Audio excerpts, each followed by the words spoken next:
try to keep it dark in here. All right, so now, oh, you know what? I think I backed out of the studio, so I got to go back in the studio and find out what's going on in there. Are you going So live or? we either are live right now or I have to hit go live. 1 second. Okay, yeah, it looks like we're live. Hold on a second. Uh, oops. Can I go to the studio? Thank you. No, that's not the studio. Ugh. Come on. So I think it says we're live. We should be live. So hey Dustin, how's it going, man? I'm just getting this. I'm just getting my screen set up, but we're rocking and rolling over here. All Right right. on. Yeah, I think we're good. We're good to go. Good to go. Okay, man.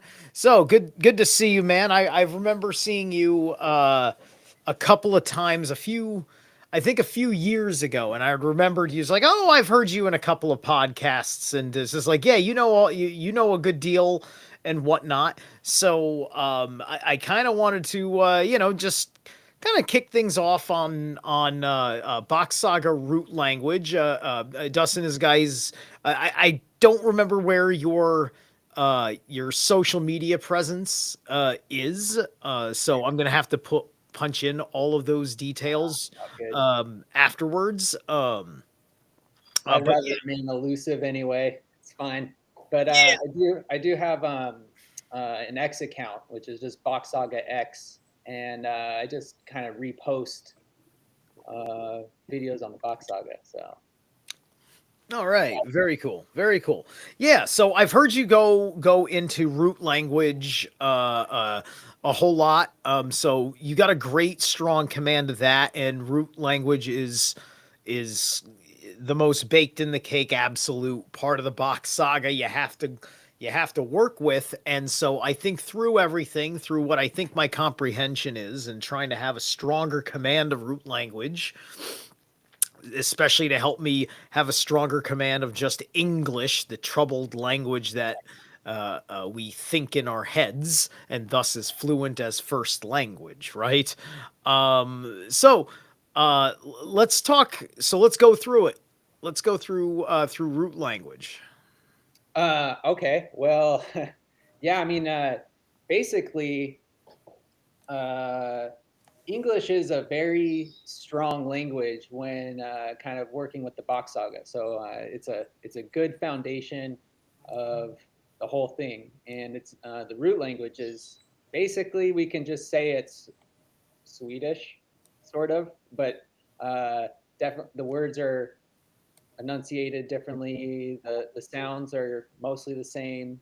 The alphabet's mostly the same, um, and and when you hear the alphabet, when we sing our ABCs, you think, you're just learning your ABCs, but in this sound system of the Box Saga, it's actually telling the whole story of humanity, its origins, where it happened, what, when, where, and why of everything, and basically you take our words are a combination of letters or sounds that make syllables, and then you combine syllables, but each uh, like basically the sounds just fractal out into an entire language, and this specifically in the root language is it kind of describing the anatomy and our bodies, and then describing nature around us using an anatomical parallels, essentially. Like the palm tree is named after our palm. Our palms aren't named after the palm tree. It's the palm tree is named after our palms, kind of thing. So you can just like kind of apply this anatomical. Everything's about the body, and then the whole Bach saga and the sound system is the story of the sun, essentially, and it's ancient sun worship, essentially. Absolutely. So I'm just trying. I was trying to get pulled up because I'm just trying to remember where it starts. It starts with E or it starts with A. The root language. That's what I'm trying to remember. Yeah, it'll be good to have the visualization. I sent you a picture. I actually Oh, you created. did send me a picture on Telegram, It's like right? was a long time ago. I reached out to you like when I saw you were starting to kind of cover Bock Saga topics, Yeah. and I found you to have a friendly approach to it, which is because the Bock Saga seems to ruffle feathers, and no matter what direction you're looking at, it's kind of pisses everyone off in some way, or so Well, it makes everybody so uncomfortable to think that yeah, because look, at the end of the day, there's an incredible level of taboo because of what sure. was this manner of fertility ritual involved with life, the manner in which it explains a pseudo evolutionary process, which kind of it pisses off the atheists and it pisses off and it pisses off the Christians and then but the pagans can kind of see it, right? Yeah, I suppose so. Yeah, yeah. Yeah, It's too like the Box Saga is very mytho-historical like the Bible, so it can throw people off because it's mythology and it's history at the same time. And so it makes you think like, because are we taking literally that simply because Udin, the sun, was in a particular mood, he said, yeah, monkeys and goats can do it this epoch, right? That's the thing that people are trying to wrap that around their head as to the things that the conscious uh, uh, God of the universe is doing. yeah, and there's of course, there's a lot of taboo, I suppose, but I think our whole society is pretty taboo in of itself, and you just think about the pornographic nature of the internet, and the just like what our roles are, what our purpose is, why are we here, how did we get here, and Right.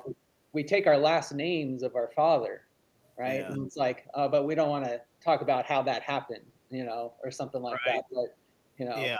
And the thing is, we want to say, oh, like how did we get here, right?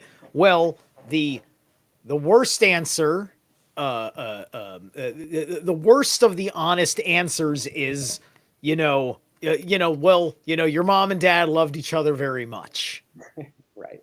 right? And so this is the story about how mom and dad loved the world so much that they decided to put all of us in it, Yeah, to right? really get And how did they physically do it before there were people as such? well, that's what's cool about the sound system is like when you start asking these questions, you just find a word, or you like, what- basically before I ever even spoke to anybody, I was just kind of like hearing the Box Saga, and I was just listening to all the videos, going through them all, and sometimes I would repeat them, and I never talked about it with anybody. I didn't have any group of other people who knew the saga.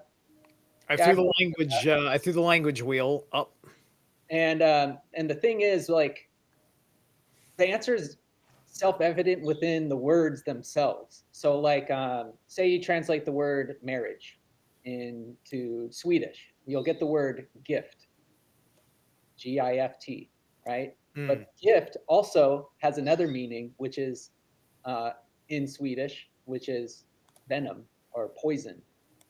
mm. And uh, and so I first thought you'd be like, well, is that saying like marriage is a poison? Like that's not it, whatever. But what spits venom? It's the snake.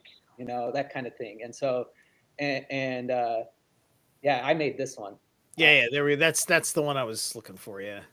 yeah, and actually, I recreated it. I want to be more precise. But I copied it, and well, sort of copied it, but I basically just used a protractor and made a bunch of rings and lines and connected 10 degrees at a time with lines, and along all of these rings and poles, the alphabet is formed along the inner edge of this circle.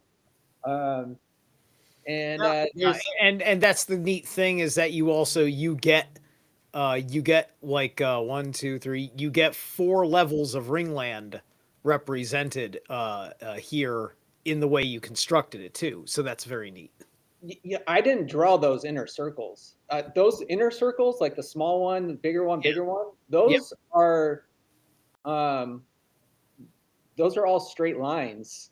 The only circles I drew around were uh, Right. It's the way, yeah, because the way you because the way everything angled out, that just yeah, naturally happened. Right, right, right. Yeah, yeah. form. That's spirographs and all that Right. stuff. But Yeah. that also, that's kind of the point, like, Yeah. which is why you look at the letters, the way that you wrote them around the wheel. That's another level of synergy that um like you took this from someone else's design, or you did this yourself? So there's a very early on Bock Saga documentary, and it has this guy named Cliff Barber in it, and he was I think he was actually the one who shared a tape of uh, with Jim Chesner Okay. originally, something like that. I don't know. He was early on in the Box Saga. He's passed away since then. Yeah, yeah, yeah. And he had already been kind of into different things like Kabbalah and different, esoteric stuff. And so Yeah. he brought this flower of life drawing and apparently sat down with Eeyore a lot and kind of worked on it. And Eeyore said that, the alphabet's described in a ring. So this is essentially the alphabet, also called the Alfarnas Bete, which means the rhyme of the Allfather. And, and and so it's described like that, just like that previous image you showed that Jim Chesner was working with in one of his videos going over this stuff. But honestly, I mean, I don't know the validity of exactly how these letters or whatever. All I know is that to make this, I had to connect every I had to connect every, like every 10 degrees, you'll see a dot around the circle. Okay. And then from that, each dot connects to like every other point around the circle. That makes sense. So there's like multiple lines coming out of every 10 degrees connecting to different across the ring. And I needed every single one of them to make the alphabet inside this. Like I couldn't finish it without finishing every single line and every single ring around this whole thing. It was kind of like it was kind of a fun process to make this, but Mm. we're looking at a, a, a poem essentially, or a rhyme, or a story of everything, and that gives the kind of meaning behind each sound. So these are just marks to represent an actual sound that our faces make. Essentially that's what words are, right? That's what our languages are. We're just making sounds with our faces, but uh, giving a meaning to each sound is just something that, like, I guess you have it in other languages. You have the Hebrew alphabet, Aleph. Aleph has a meaning and a symbol and things, and Chinese is written with, has a script, and you can have different words for the same mark or something like that. Whereas now we have the letter and the word associated with it, and then in order, in the specific order, tells a story of who, where, what they did to make more people, and where those people went, and what logic they had to come up with this whole thing based off the astral bodies, and to make the rest of the people. And then it just goes around and around and around and cycles. And it seems kind of important for humanity to not go out of business, let's say. Yeah. But Right. yeah, but yeah, you asked earlier if E was the first one, and so they say that the letter I is the first letter of this alphabet, which is actually found right there in the center of the circle, representing the polar axis, the axis mundi. And in the very top at 12 o'clock, if you imagine this thing as a clock, which it is also a clock, it's also a compass, it's also the alphabet, it's also the flower of life. It's like all these things in one. Mm. Uh, and I wouldn't say this image is exactly Bach's Saga. Honestly, it's just a good way to visualize the sound system. And Right. Well, yeah, it obviously taps right into the hidden truths within it. yeah, yeah. So, Um, well, now this doesn't have in it the 8 external powers. uh, not powers, letters, but yeah. Well, yeah, that wasn't the whole deal. Like when I showed this other screen before, it's got them listed, right? So if I go and I share, whoops, again, hold on a second, the mouse keeps moving it, and I go to this one, it has over here. I think this is from German, right? But it's Yeah, got those are the 8 powers, so yeah, that's more of like a framing, and then actual those aren't actual, sounds, if that makes sense. So the powers are different than the sound system. So, like, the powers are also represent the family structure, so there's 8 family members also. You have the grandfather, grandmother, you have the father and the mother, and then you have, um, the firstborn son and firstborn daughter, and then you have Frey and Freya, the kids. all So that right, would be, um, but yeah, so that's kind of the 8 powers, even though it's, I guess, Mac, Macte, Macte. I don't know what it must be their word for powers. Power is an interesting word, but or force, I should say. But yeah, so it's on the left side over there. You have the XYZ, um, the A with the ring above it, the A with the 2 dots above it, and then the which is like the O with the 2 dots above it. And there's actually another one that's not even listed there, which is the O with the ring, the line through it, and that sound, which is like in English, a word with that one would be like earth, earth, like earth.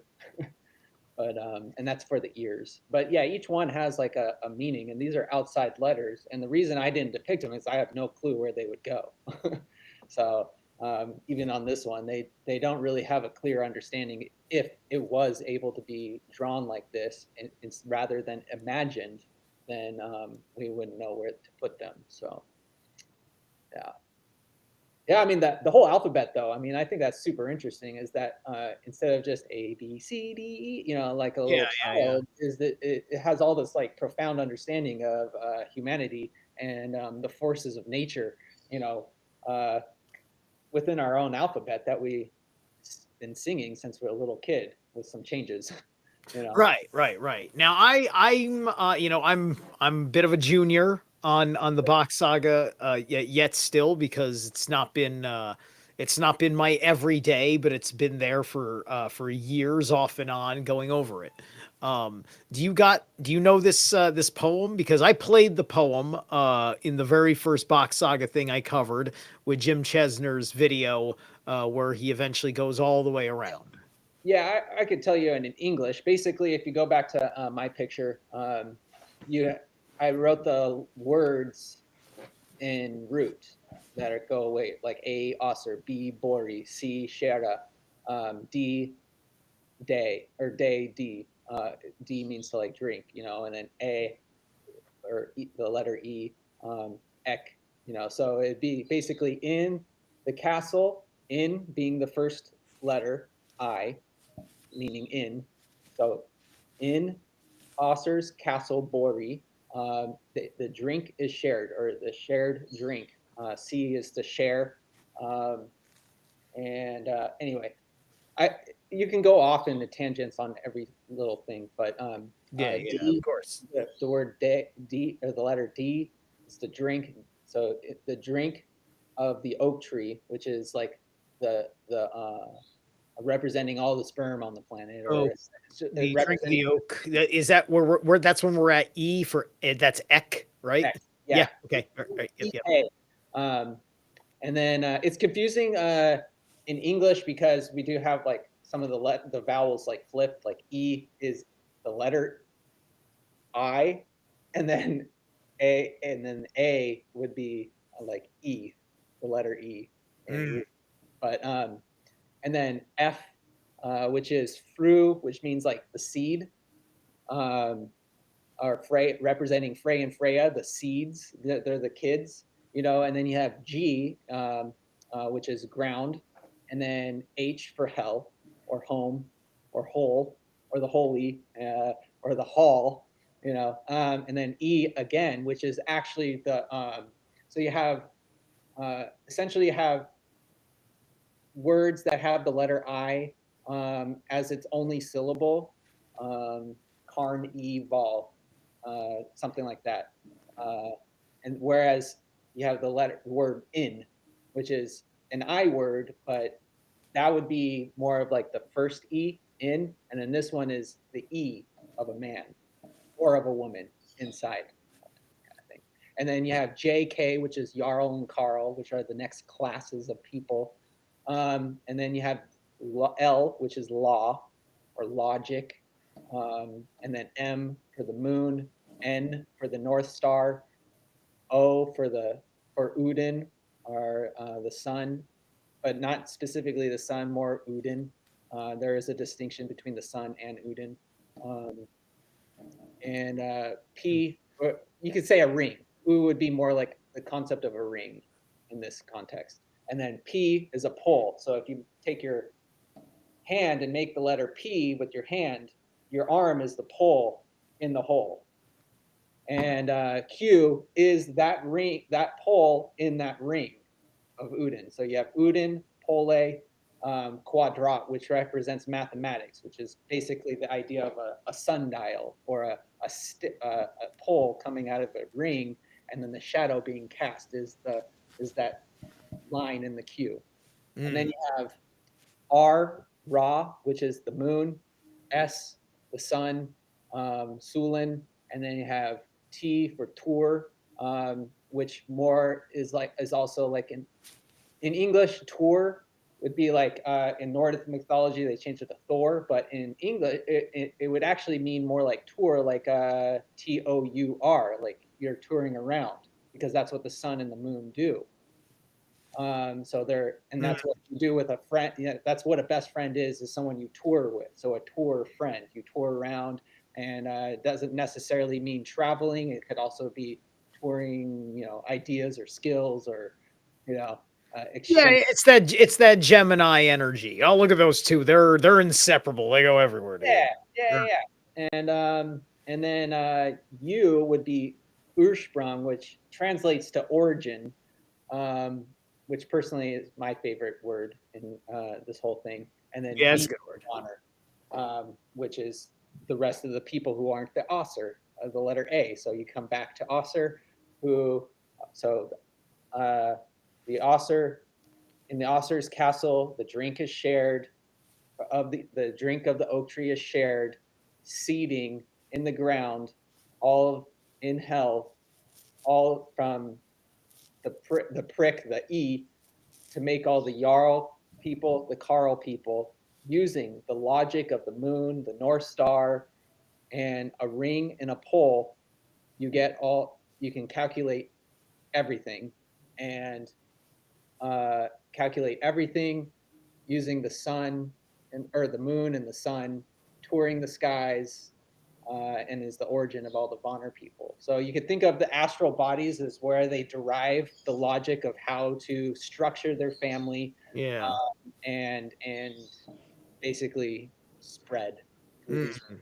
lands, and things like that. So this I, is the original Ringland, where they came up with the whole idea. It was probably just standing there seeing their own shadow, and if you imagine a north upright pole, that shadow, you just have 360-degree sunlight, and that's where they derived all this logic. So yeah, yeah. I find it interesting that it goes Jarl, Carl, but then the uh we don't have for Thrall, yeah, the yeah. lower cast. I always thought that was interesting also, but also they're not an aspect. They are the offspring. Um, but the men in the trail class don't produce children. They're if you think about early on, like we're just very basic humans, the first humans, Yeah. right? Oh crap, this thing works. Like I just made kids, but that kid is not going to have the same like power to make more kids, essentially, or Right. at least the full power of the first people to actually be able to produce viable offspring. Like, what are the chances of of a, this hybrid species of whatever we are, that according to Bock Saga, Yeah. uh, that's part of it, is that we're this hybrid species, and you basically have this, your reproductive capabilities are diminished the further down the line you go. And so when you're trying to build your main focus of continuing humanity using logic that is self-evident, and you have this language that's expressing this, and the only thing that it expresses, then anyway, yeah, I do find it interesting, but that would probably be a logical explanation why a lot of the concepts aren't there, because we have the sounds.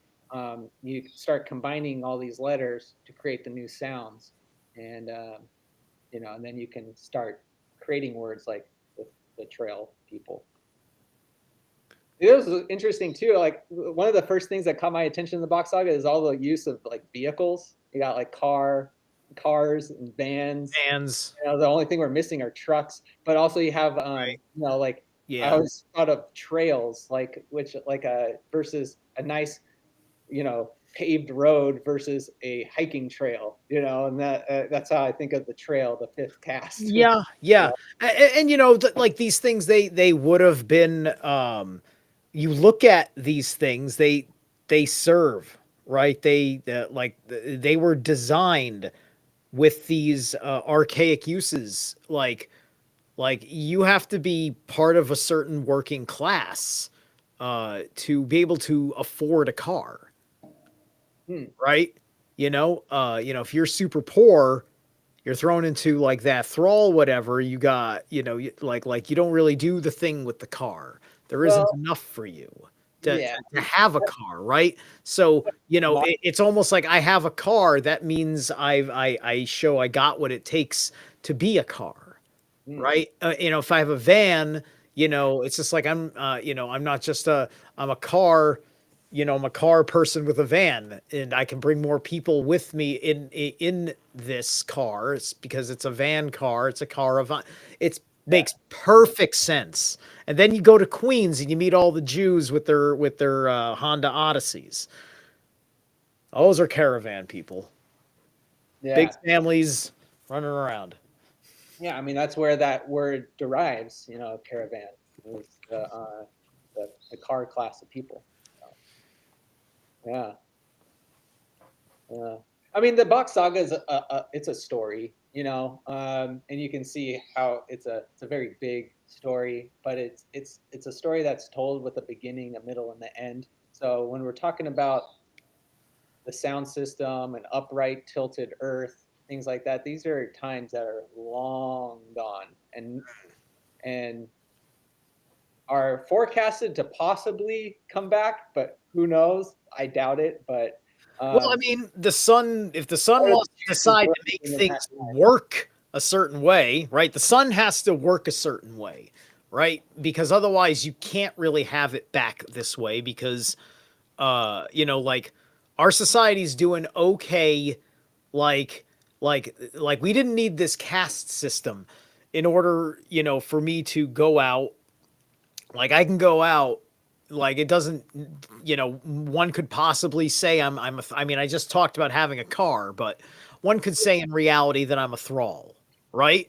But in this society, no one, a woman might be okay with a decent thrall, right? And the society makes that okay, by having a humane cost of living, etc., etc., right? So those are, so it would seem awful. It would seem awful if those ways were to come back because of a whole lot of people that are going a certain way, right? There are many things about the way things were before Ragnarok that ought to come back. Like we get back to the paradise time first, and then we'll see what's up, right? Do we get back into it? Because if we don't got that, then we got to deal with the fact that winter is coming, and therefore we got to do things different.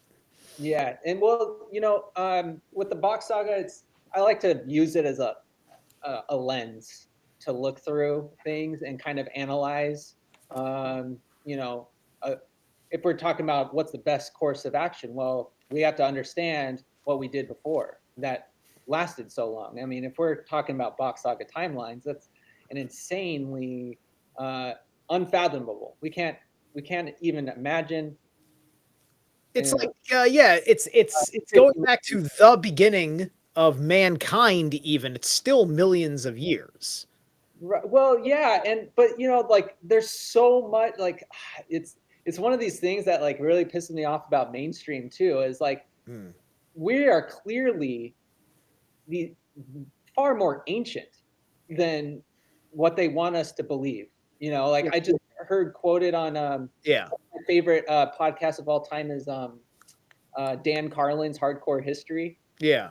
and he just had an episode come out, Yeah. and Yeah. this Hey, lady you know, unless you're a unless you're a particular in a particular camp of thought, and those camps of thought don't like there used to be like a cringe factor to things outside of the camps of thought of something along the lines of what evolution says and the strange anomaly that we're all practically cavemen till ancient Sumer happens in the history records, right? Or you've got the Bible, which only takes you back to technically the last two Ragnaroks, and then just says that the first Ragnarok um, was just creation, right? And that's for people who don't understand the original translation of Genesis 1,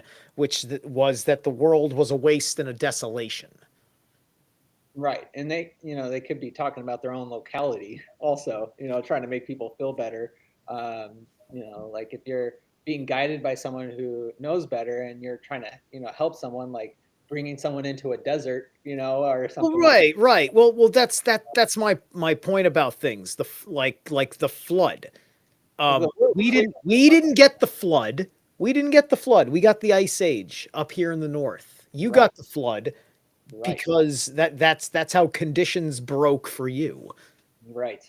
And I'm in California, and then we're having all these fires right now, and it's like they have 1,400 dams in California, and everything is completely dammed up. The water's not flowing. We know that this is like all of the United States is like a turtle shell coming out of the water kind of thing. It's flowing with water, but all of it's like dammed up and stopped. Every tributary, everything. But you know, the word dam comes from using sound system. We can understand like where these terms originate, and that uh, we're misusing all of our words to create a huge misunderstanding of how to live. Because if we don't understand the meaning of our words and our language, and when we're naming things, that it's not appropriate and it's illogical. And if it doesn't make logic, it's unsustainable. Yeah.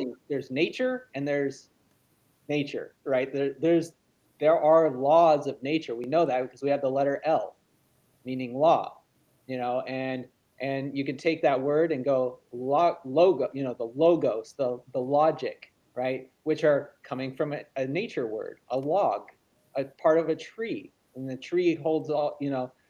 Humans and trees are inextric we have our family tree, we have the root language, we have you know uh, all of our lands are England. Eng is a meadow. We're naming nature, and our part of it, and what our responsibilities are as in our lives. And we don't know what our responsibilities are anymore. No one, my last name Wilson, like a son of Will. Who's Will? I've never met Will. I don't know Will. I've gone back like at least 5 generations. I still haven't found a Will, but I was named after someone named Will at some point, right? Or we have different last names like Miller. Well, these were duty. We were born with the duty to be a miller at one point, and now we're like, I don't know, maybe I'll go into, you know, open a restaurant or something.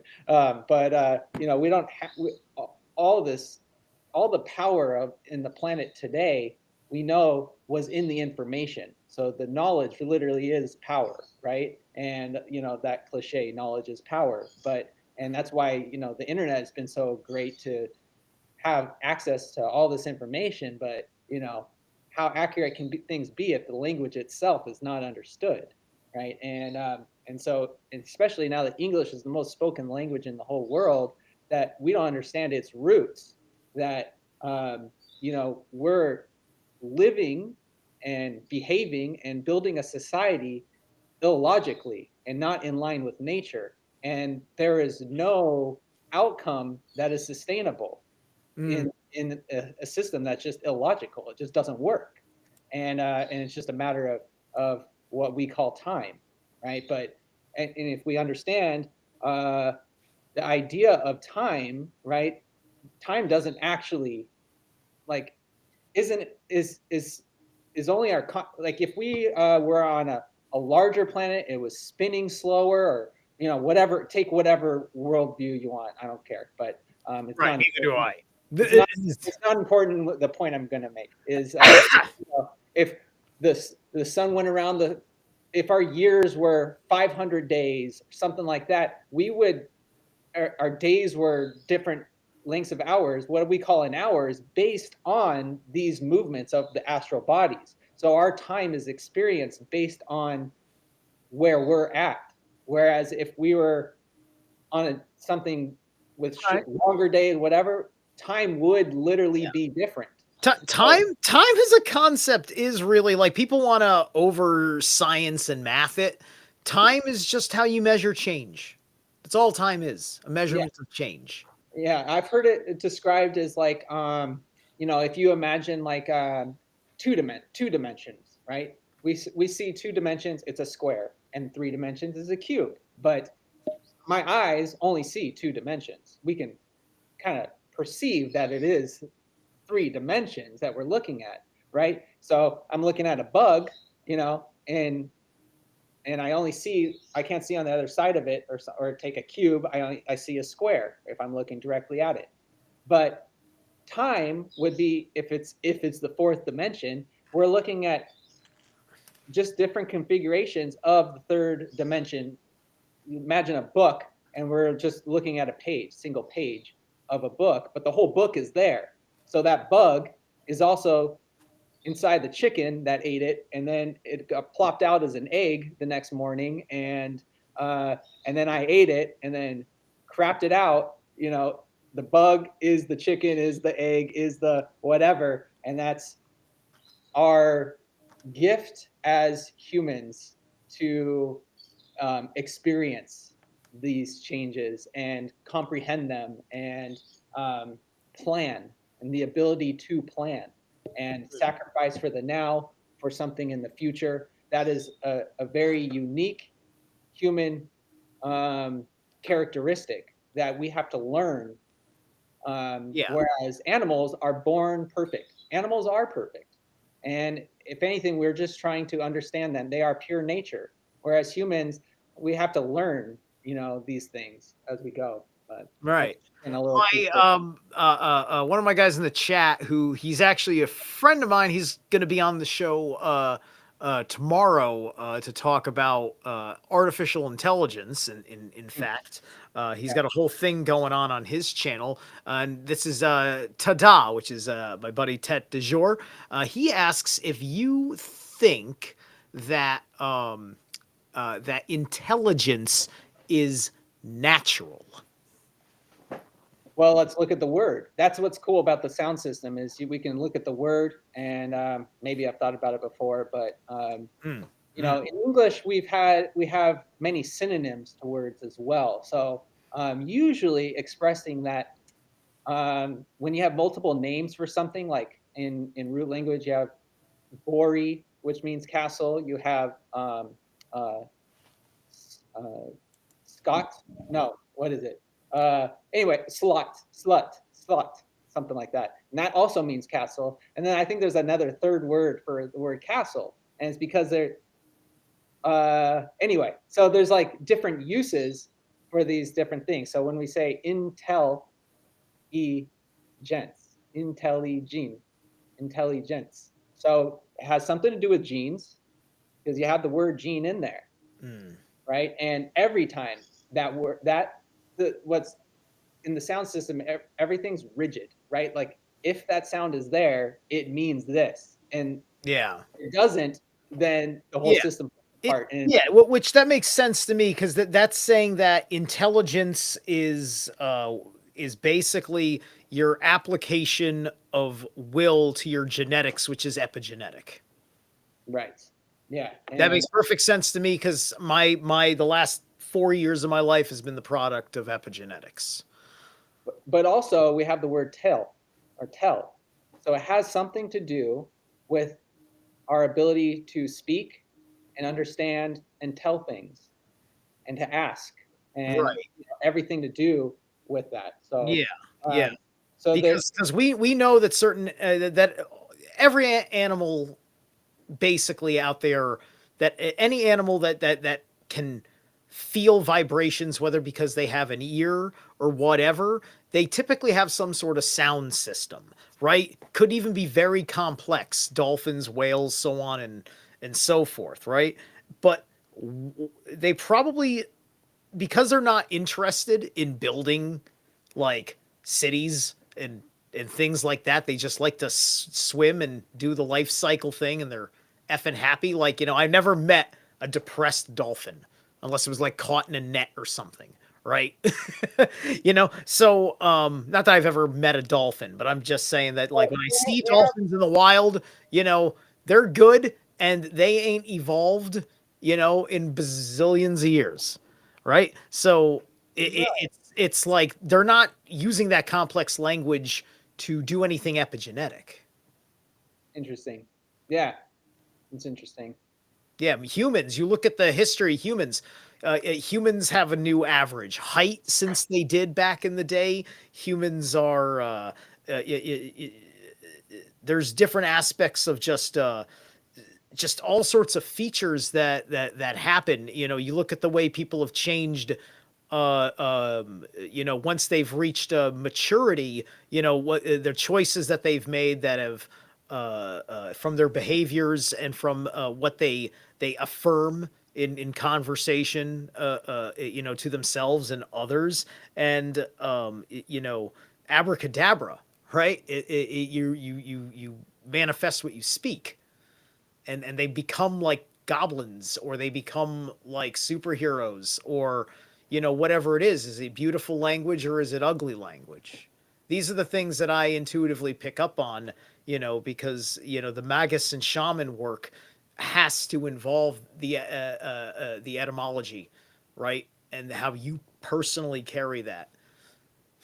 Yeah, what's interesting about the etymology though, because also what this sound system is showing is that languages are generally constructed, and then you have when they branch off and just kind of change dialectically. And honestly, actually, before that, when you mentioned dolphins, you know, the animal kingdom does have this. There, our emotions, how we feel, how we react to things, is a nature thing. That is a law, right? Like if you kill a dolphin, that they'll all know who you are, and they'll recognize, and they'll be sad and mourn losses, and things like that. And just the opposite as well, where they'll be grateful, and have gratitude for helping, and that's even in the birds. Like I've seen that with like people with crows and ravens, saving a crow, and then for weeks after, flocks of crows would follow him as he goes around the town and stuff like that, because he saved one of them before. And so there is this nature in nature, and that we have it too. You mentioned cities, but cities, we want to we have this feeling of um, you know, congregating in areas, but it was never is never meant to be like it is today. Obviously, like uh, I don't know. There's something just off about this technological. I can't wait to hear what someone has to say about AI. But this intelligence Yeah. is something happening on the inside, Hmm. in telling your genes. So it has something to do with genes. Artificial intelligence doesn't have genes; it has code, right, or something else. Right, right. Not genes.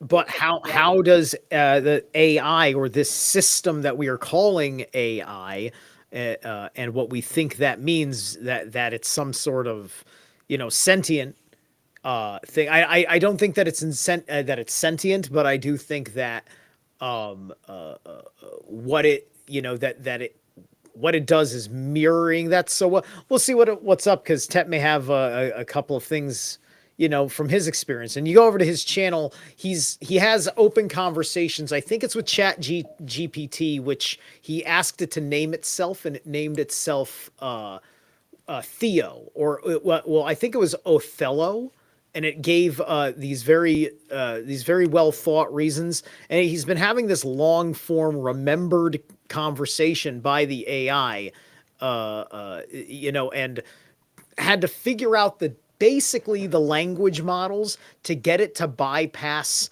the simpler ideas, to let the AI know that it can have a certain level of feedback to him instead of just regurgitating something, yeah, right? And I got pretty impressed with the kind of feedback, the way it was kind of helping him with certain aspects of personal research, and it was able to tell him things that helped him get personal confirmation. So definitely a useful tool if you know how to talk to it properly. I mean, like, whether you like it or not, you do a Google search nowadays. Google has a little written AI blurb on top before you even go down and start scrolling, which is kind of useful. so in the Bock Saga, you know, there are two systems. You have the fertility systems, and then you have the information systems. And Mm. so when we were born, there are certain characteristics people have, whether they'll become a breeder or an informationer, right? And so that's why you have a role of a breeder, of an all father, an alpha, and the alpha. And we have the king, who where that word has something to do with kin, your kin, right? So kings have to do with kin. They make more people, um, and um, I lost my train of thought. Oh, basically, and so we have this built in to our system to want to either deliver information or make babies or make something and Right. that we're proud of, right? All artificial intelligence requires that human input, and it's trying to understand what you want it to give you. That'll satisfy, what answer will be satisfactory to the human inputting into my system right now. So it'll lie, it'll make up things, it'll give you an answer though.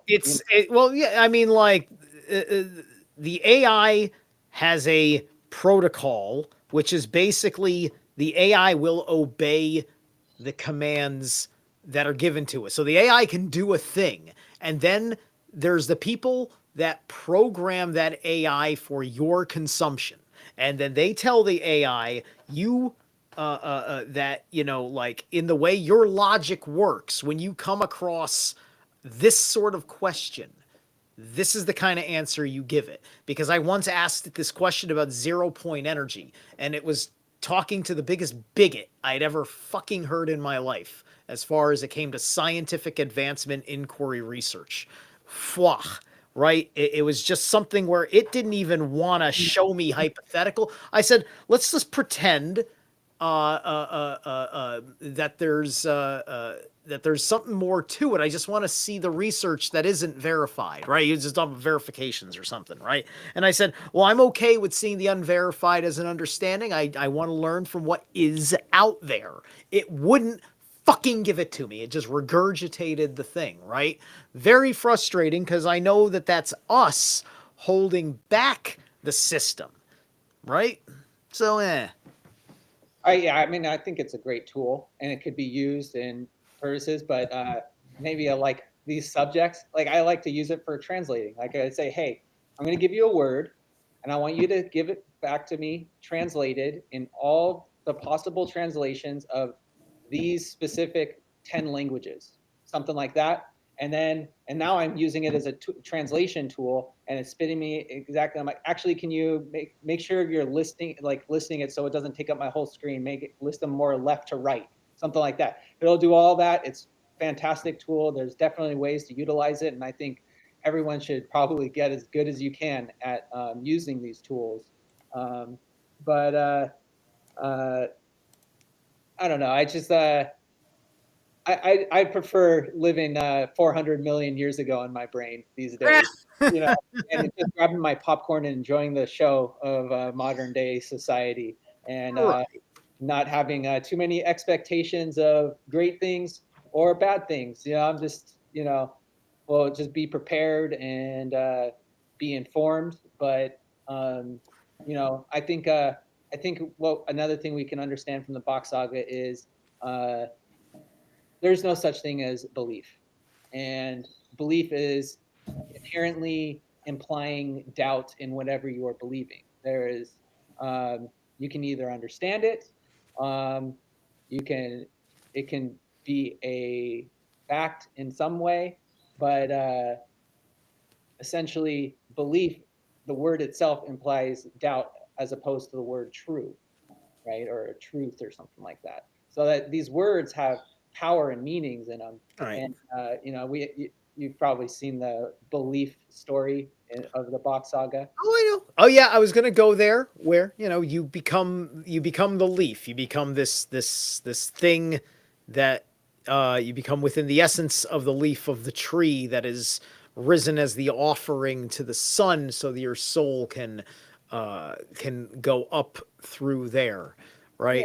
And yeah, and leaf is also leave, right? And to leave is to go away, is to be not present, Yeah. right? So if you believe in something, it means you are evacuating your mind of it.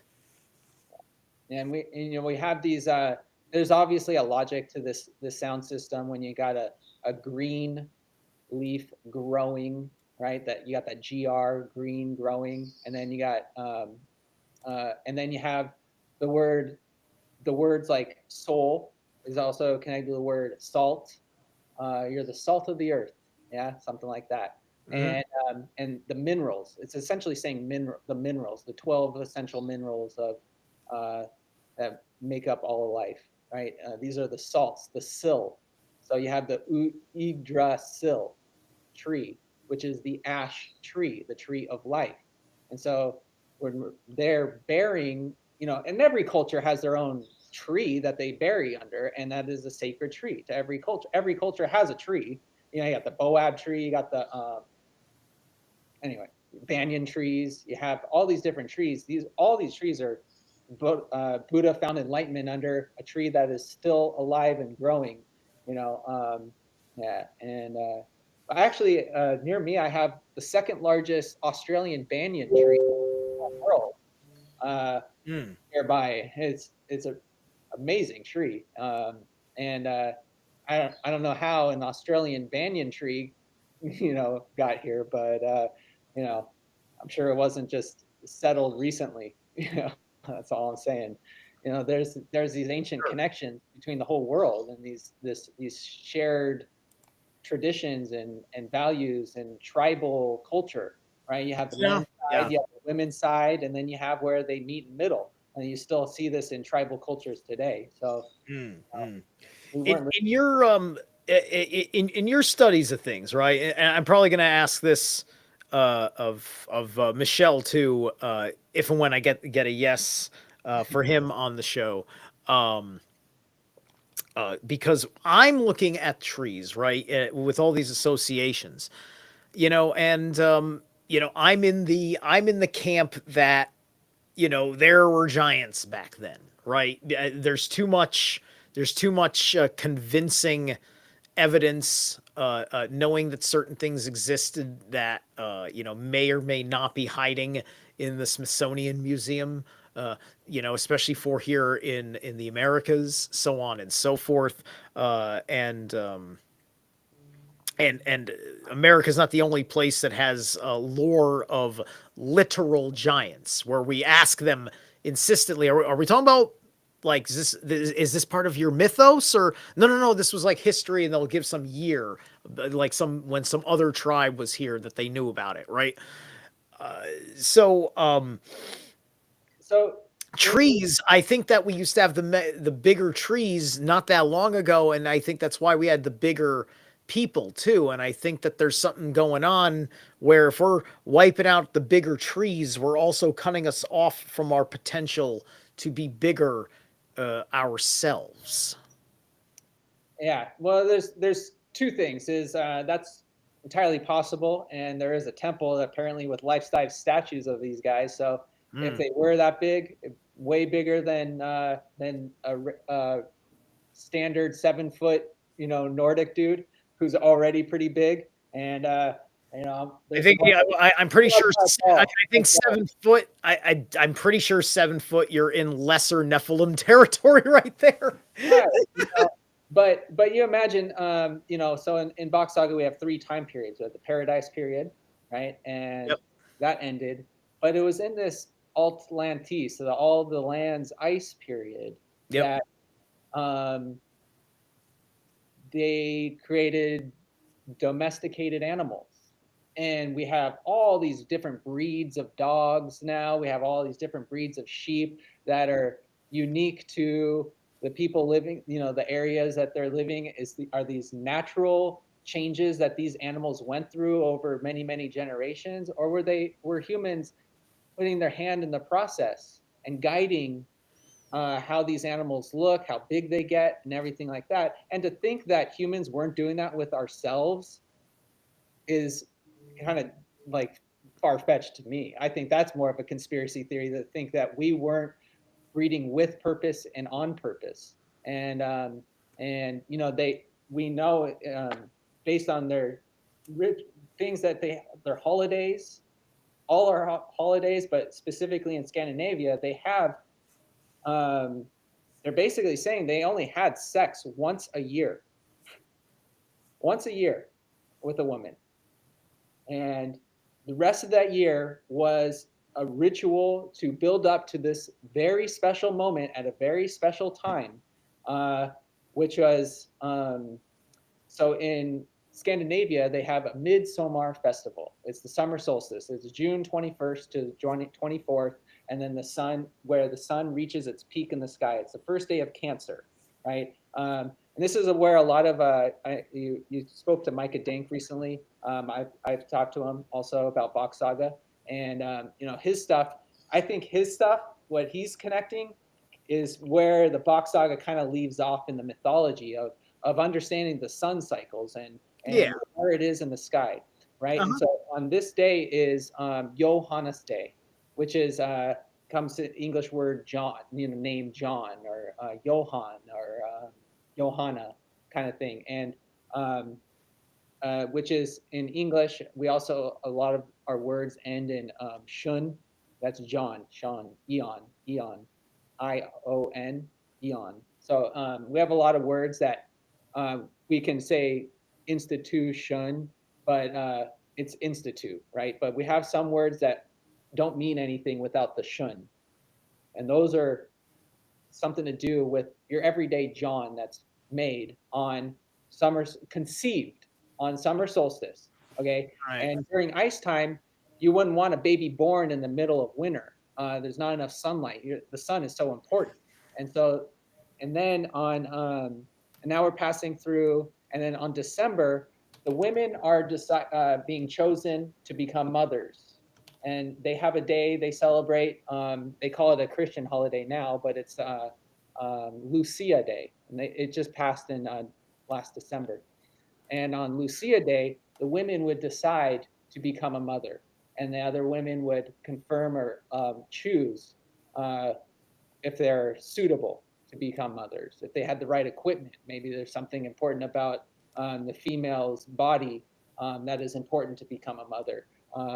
Same thing with men, right? Uh, and and then you have and then you 9 months later after this conception day would be the spring solstice. So all the babies are born on the first day of Aries. And so now, if you're a culture familiar with Aries, the constellation, you would call anyone born in this time Aryan. And this is a uniquely Scandinavian, or Nordic or European tradition. Is to you have your on they have their midsummer festivals in Sweden where all the people wear flowers and dance around a pole with two rings on the top. So it's like a pole and two rings like that. It looks like an upside down dick, honestly. And then 30-foot pole, and they put all this effort and they dance around and they sing about. They have a funny song about frogs, but then you also have a tradition of this midsummer in Norway, and they celebrate it slightly differently. And you also have it in Finland, and they have their own way of celebrating it. But it is a celebration, right? And you earlier, I was kind of going over this while you were talking, and before we moved too far away from when you said you were talking about the suffix shun, right? So I was thinking to myself in my head, wait a minute, isn't there a metaphysical principle in Japanese for the word shin? Which is not to be confused with English for shin as in the shin of a leg, right? Which is probably related to the xian in root language, but in Japanese, there's a couple of meanings depending on context. One of which it translates to heart or spirit, or deeply rooted in philosophy, spirituality representing innermost essence of a person. The shin is often associated with emotions, intentions, and the core of one's being. It's in martial arts. It signifies mentality and spirit, the fighter's focus and determination and resilience. Often start to cultivate their shin through rigorous training and discipline. And then shin in everyday language is commonly used to express sincerity, honesty, and trustworthiness. So this is high character, high spirituality. This shin. So shun is going to be shin, just because the fluidity of the vowels. Yeah, and I probably mispronounced it a little bit. Maybe a little less emphasis on the sh sound in that too. So it'd be more of like the yun. And so it'd be like in English we have our ions. Right. I was going to say then we're getting into ions, and that one that would basically mean the trail. Something like that. The trail people or anybody, basically just everybody. The ions would be trail people, but people in everyone conceived on John's day, which would be summer solstice. And this was everybody in this culture, because all the women were having babies all at the same time in the same season. They're very cyclical. And there was a time of year to take care of certain responsibilities. There's a time of the week to take care of certain responsibilities, and it's all built into like in Finnish. If you look at their months, we say astrology. You take like Micah Dink's introduction to all of his work, which is like, really important. I felt like I got his like introduction kind of memorized because it was so important to like, now I can hear all of like what they're actually talking about. You think of like Aries, it's the spring, it has to do with the sun essentially, and the movement throughout the year. The seasons are vastly more important because we didn't really have them in paradise time. This is a new thing. We need to make our adaptations. A lot of things have changed. Fresh fruit and tropical fruits aren't growing in the north anymore. also, so it's a completely different world. Whereas much of the rest of the world outside of the ice age, top and bottom of the ball of the planet, are still living in the tropical regions. So they don't have to make all these changes and this new technology, using trees and well, originally trees were used in paradise to make shelter and houses, bending things and never really, working with massive stones. That didn't come until the ice time. But Right, I did right. lose my train of thought here. But essentially, I'm just saying that we're making people on purpose with a purpose, and it was super important. And we're born with responsibilities. We're born with titles. We're born with our last name still today, and we had a purpose, and we're born with some kind of natural purpose that's very important. Like if you're an information, you're a narrator, you're a tour, a best friend who tours, Right. like a narrator. Yeah, yeah. So, Which is what a podcaster is today. yeah, yeah. Yep. And dialogue and everything like that. You have the word log and dialogue. We're delivering the logos, the information. It's everything's oral tradition. We're telling stories. We're creating stories, and we Yeah. also need a way to reference these stories. So why not encode and remember? If you died and I wanted to remember you, I can name a star. I could make a constellation, and we can tell the stories of Zerilath immortal, and he's truly immortal because his story is stored in the stars, and this is the stairway, anyway, to the Hedon. But that's, I think, how the constellations, I mean, are created, and the archetypes within, because we're telling the story of the sun.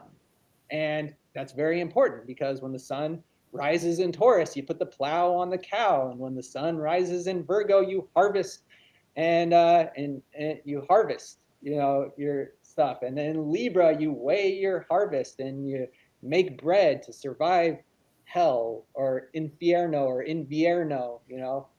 You survive wintertime, and and the sun finally dies, and for 3 days, and rises again on Christmas Day. Yay, the crisis is over of wintertime, and things are starting to turn, and go up and positive and things again. So we build these archetypes in, and funny that Capricorn, the goat, the Bock, the Stenbocken in Swedish is the name of that constellation, the Stenbocken, which means stone goat, or mountain goat, essentially.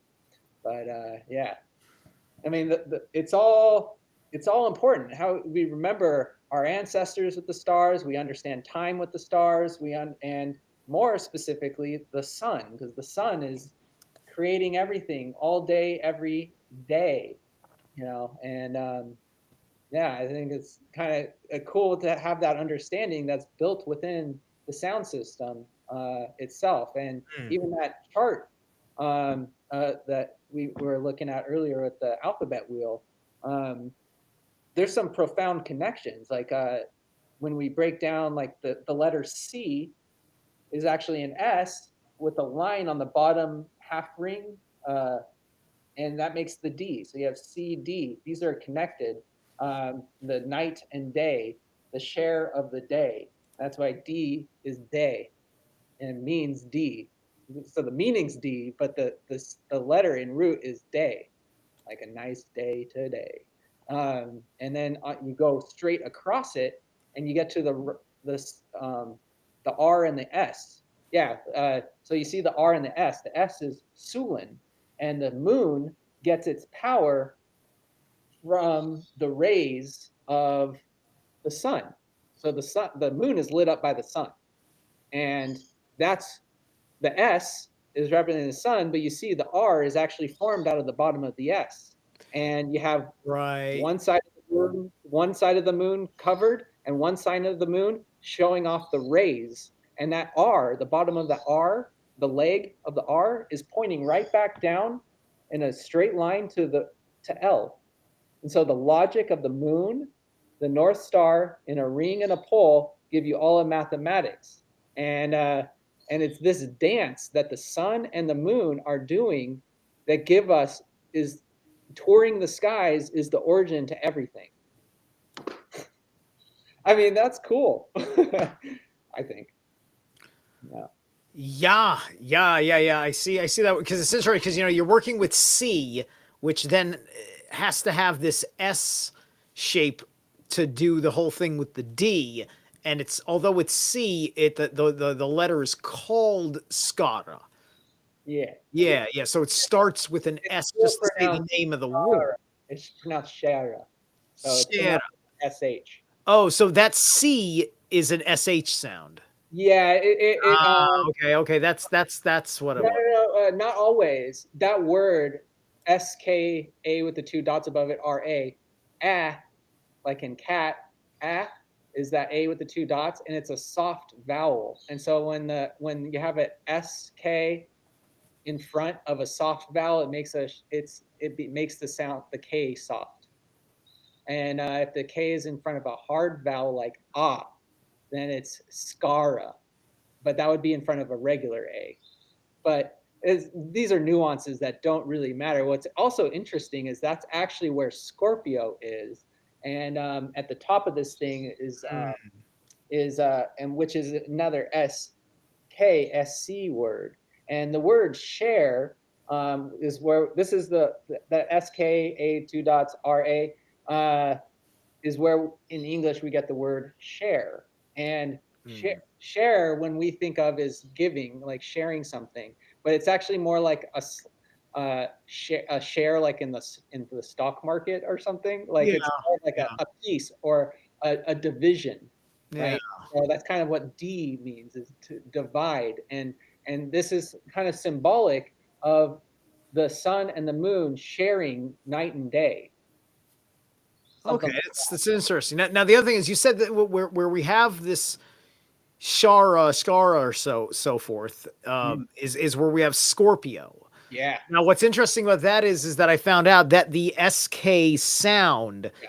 all words that have the SK sound in it have some sort of scorpionic quality. And then for it to sit here in the wheel, once again, the logic spells itself out. That's very impressive. Yeah. Yeah, Yeah. you know Mario Symbolic Studies? Sure. Okay, good. Yeah. I love his stuff. It's great. Yep, he has a presentation on that. Yeah. He also probably is sick of hearing about Bock Saga because he keeps talking about the North Pole, and what Bock Saga is like, hey, here we are. He knows enough about the Box Saga. He's Yeah, no, for he's sure. doing his but the Box Saga with the oral tradition, that's a story that doesn't have, with the exception of a handful of symbols that like he's kind of got a good nail on in the first place. It's just about context at that point, right? And he knows a good deal about it, and he also knows a little bit from some sources that I got him keen on, such as Scott Carlson's work, which I showed you if you watched the Micah Dank conversation that I had with him, because I wanted to open up him to knowing about the northern astrology system, Yeah. which which I told him, and that I'm still going through bits and pieces of knowing that, right? Yeah. But to me, it's very obvious in certain ways. I mean, the Box Saga already tells us that Alpha Draconis used to be the pole star, that used to be the quote Polaris, right? Which then would have created by its shape the spiral effect. Mm, mm. Yeah. I don't know about all that, but yeah, that sounds interesting. Yeah. I mean, that SK sound too, and you said his name was Scott, right? And that name obviously comes from Scotland. But why? Well, they're called Scots because that's where they're from, is Scotland. But where did Scotland come from? Why is it Scotland, Okay. right? Okay. And Yeah, and yeah, yeah, yeah. Is this getting into the astrocartography where lands or nations look like astrology signs? no, it's just kind of when we're using the root language and the sound system, Yeah. and why things are named the way they are, it gets very interesting. Like and so you have England, which is England, which is that A with the two dots, NG, which is a meadow. It translates to a meadow, right? Um, Yeah. and Yeah. and a lot of these fertility rituals happen in an eng. Okay, so on a bed of flowers, a flower bed. That's why we call it a bed. Mm, And okay. so you have a land of a lot of meadows. What about what about for the word what about for Albion or Well, Albion? I'd have to look into it. Yeah, Like, because Albion is a very archaic name for the British for that great for the island that we call England, that island all today. It's VN. Albion, Albion. Look up Albion and find that out because Well, that's a more archaic name. It's like a pagan type of name for it. it just made me think of albino for a sec there, but Well, I am sure that's going to be somewhere correspondent to it, right? I mean, up there that north, I mean, albino, the albino situation could be as kind of associated to the ginger situation sure. because of, at that point you're getting into more Celtic type of people, and you get into, those fiery redheads of very fair skin, and Thor constitutes a fair skinned redhead as well. And there's supposed to be something incredibly, kind of special on like a magic level about those people. There's So something in their with genes. Scotland, I just to go back to that real quick is on Shara, it's that sh sound, but Yeah. Scotland also actually comes from an sh sound sk word as Okay. well, which is shoot, and a shoot is a nature word. We say shoot with a gun, but a shoot is a plantling, like a plant shooting. It's like a grass shoot, which is what grows on an eng. So Okay. it's a shoot Yeah. of grass, and so it's a land of shoots. So shootland, Scotland, and that's where the name originates from, some nature word, and that's what we find throughout the whole sound system. Everything goes back to a nature word, and in root itself, it goes back to anatomy word. Whereas English has incorporated a lot more of the nature. So like white, wheat, which is wheat. Also, wheat is white. It's probably coming from that color. But also, wheat is like vitality, your vita. And what's our vitality is what's white. That is our vitality, our life water. You know, so it's like all these words just go back to something. It's actually quite simple once you kind of get the hang of it and kind of comprehend that. Get past the taboo. We can talk about blood rituals all day, and just meaningless sex to all everybody, and just these random useless people making more and more kids who shouldn't be having kids, and just everything's just like falling apart. But Yeah. if you Yeah. Yeah. understand, Right. Right. But of course, things are largely, falling apart because like, you know, you have the opportunity, right? Like in any place where we've given the this free market idea the shot, right? You have the opportunity, to do this in an honorable way, to be a proper person, to have children, right? And you can, we're giving it, we're trying that, right? Because at the end of the day, I don't really know, because of how complicated our economic system is, where I stand. Am I part of a giant pool of thralls and I'm a better doing thrall and I'm not allowed as a dude to have kids because there isn't a Carl dude that wants to fucking take me up into his goddamn fucking mini mansion, right? But the idea that I can work through my intelligence, even my social bonds, hard work ethic and all these different things, right? Because what the fuck is it with me being born and being capable to do things like what I'm doing now as a Nadator, what I do in my personal life as a very as a very capable person, who can work in the labor field despite maybe being a little bit low on skills that I can, put the time and money in to learn and get myself to a place where I would do a great job raising a fucking family. And at what point do you look at Steve and say, Steve, you finally did it. You're a Carl now, right? So that's my point, right? Because if the human being can do that, because I think that back in the day we had certain lessons to learn. We had certain lessons to learn as a new fucking species, and so we had our quote Garden of Eden for a long ass time to go through that, right? There had to be a catalyst if Odin wants to do a thing and he's like, I know, I want to do a thing, Ragnarok. Fuck my children. That don't make sense to me. He made that Ragnarok happen for a collective reason, right? And I just see that, it still fits because that structure still fits and could be reinstituted if we go directly back to that. Look at how we rail about the Illuminati with the separated pyramid on top, the assholes that we can't fucking reach oppressing us down below while we're holding them up, because holding them up is also in our self-interest, because unfortunately the good is mixed with the evil, right? And I don't want to go back to that kind of structure because Odin broke it up for a reason. Odin is the catalyst.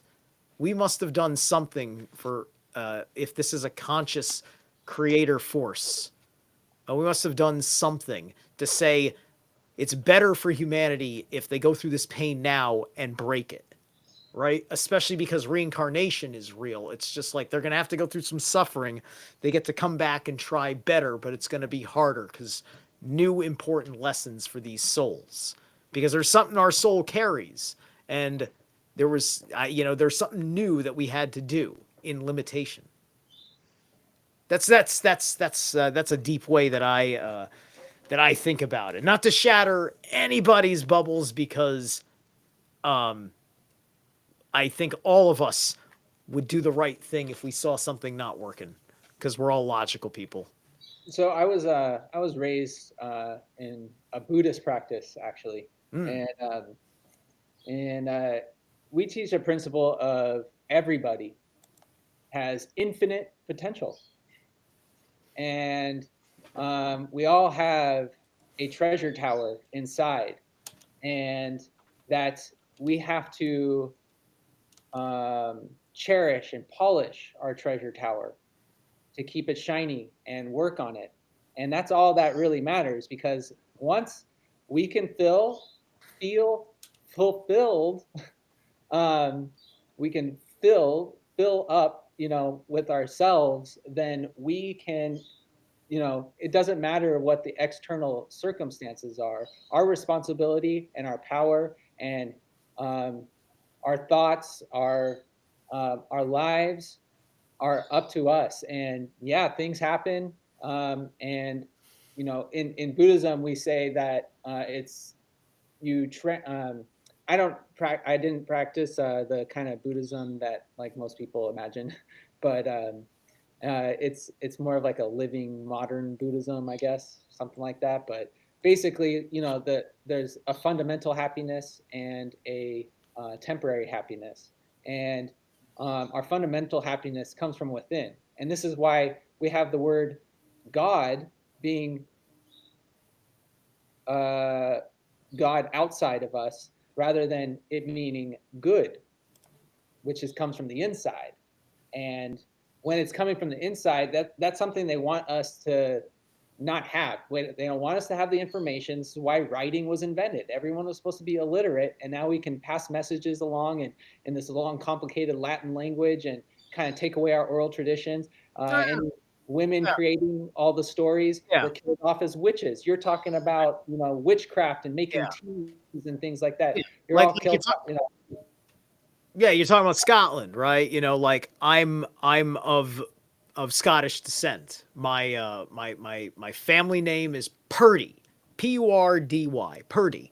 but that's Latinized. That ain't from the ancient Scots. I Uh, think you're real pretty. right, exactly. So that's it. Like Latin, I know the etymology from the Latin of this language that maybe some proto Looks italic hard. people maybe had a living language that was like what Latin became, but it's basically just like a state Roman language, and the Roman state is dead. But it means for God, per Deus, Okay, right? well, So here's I can't extract my history to pre-Christian Scotland on my family name. so they're basically when you said for God, is that what you said? That's what it means in Latin for Okay, God. so but you have per, which is close to the F, F and P, and so you got for D, which would be like deity. But if you go more into root sound direction, so I could see that it would mean that they would say it means that in Latin. But that's the whole point. When we're made deaf of our own language, then you get a definition. And now you have a John that is deaf because you don't know the meaning of your own words, your own name. And this is why everyone as a collective in society has these issues of not knowing where we're going, why we're here, we're feeling lost, we're not sure what to do next. When uh, so, or you can hear it as pure, pur. Was it pur? PUR, that's right. Pure.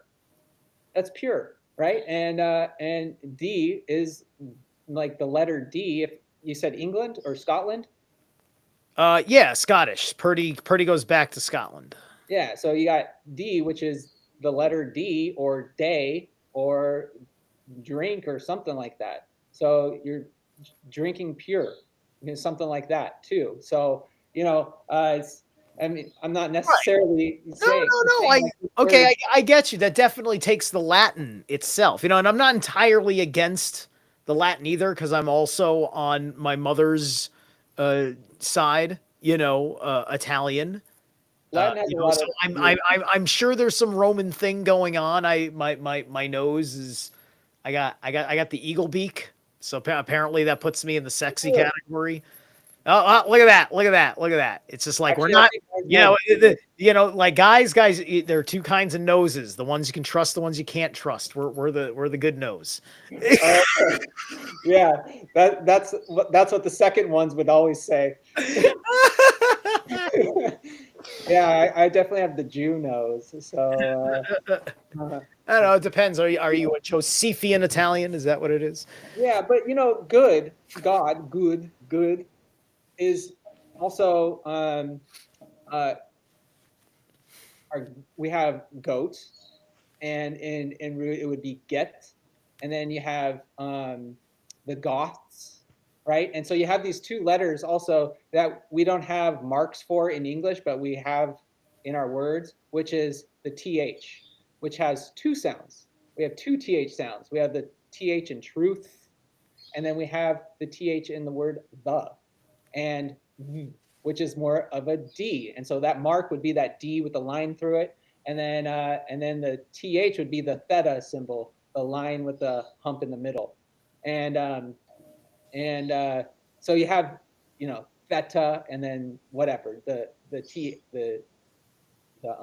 anyway, so what I'm saying is you have Goth, which would also be Goth, and then you have Gotland, the goat land, right? Yeah, And then you yeah. have the Goths, but you also have English words, gut, so gut is our inside, has something, your gut instincts, right? And then you have God, God, God, God, God. These words are all originating from one single word, right? And our gut, God, gut is in the inside. Good is in the inside. All these things are inside things, and we have to keep that in mind when we're feeling pessimistic or the world's coming down upon us, and understand what's important is the value we are creating in our own lives. You're only responsible. We're not responsible for what the Illuminati are doing. We are responsible for what we are doing and what we're doing every day in our own personal lives. And that's what is showing us that we are not filled with things to resent. We are filled with things to feel good about in your guts. And this is coming straight from the goat kind of thing. Yeah. So Yeah. Yeah. yeah, Yeah. That sorry makes how makes sense. positive. Mm, Yeah. mm. What say you? What say I? That's right. That's right. I was seeing. Walk them I up. was letting you get to the end of your thought on that matter. So that's yeah. That's good. Thank you. That's at least another angle I can look at my name given for now, because my big, because I have to look at the history and I need to get to the point of when was when was Purdy given? What was the reason? Was it given because it sounded like what it was before it was Latinized? Because then you've already told me the answer and I just need to confirm it, right? So that's really neat, because there needs to be a reason why the original namesake in my bloodline, for because this is all about registry. This is all about state registry shit, right? The consequences of which writing system gets taken up by the state when history records began to be kept by that civilization, right? Because the best I've been able to do is making assumptions from other members of my family on my father's side, is that I might be like I might be just I might be a Norse Scott, because I might be Norman because of my French side, and that's going to have me tied in to Orkney, which then that's like basically like Orkney. Now I'm related to Amleth if I'm from Orkney, right? Well, also, you also have it could, if it was Latinized. Well, often what I see when someone says that is just they change the definition, but the sound is the same. Just like we still have all our words that are spelled in crazy ways, but are like much more simple if we were writing them phonetically, like people, right? Um, and But what if it's pear, right? Pear, the All Father, the Lemminkainen, the Bock. What is pear D? And Right, right, you have your divide of the pear, right, right. And and and does that mean that I'm already born like a breeder, so therefore it doesn't matter if I'm a thrall, or it means I can't be a thrall, and then I don't have to worry about it anymore. I completely change my attitude and say, yeah, you know what? This pyramid scheme, I think I'm going to exploit it right now. now we're all jarls now. Yeah, right, exactly. Yeah. Yeah, yeah. Okay, that's good stuff. I'm trying to think about where I wanted to take my thoughts next, because I wanted to stick with you for another 25 minutes or so, right? Sure. Um, Looking for it. so so I I mean, brought up earlier because of the history thing, and started bringing up the perspectives about the trees, the giants, and if there's a place for them in the box. Have you seen a place for any of the more high fantasy mythology in the box saga being perhaps more historical than mythological? I um I just find that it's the same story being told everywhere in Mm. different ways and different understandings. And I think people need to look more into the languages and the words of said languages and how those languages were constructed. Because once we figure out exactly how each language is constructed, then we can start breaking down for a complete understanding, and a logical one that we can just use our own brain and intellect and intelligence to figure out. We don't need an expert class. We are the experts of everything, because all you need is to understand the meaning of what we're saying, of the words that we're speaking. And if we get stuck, then you just think about it and we can make logical, Right.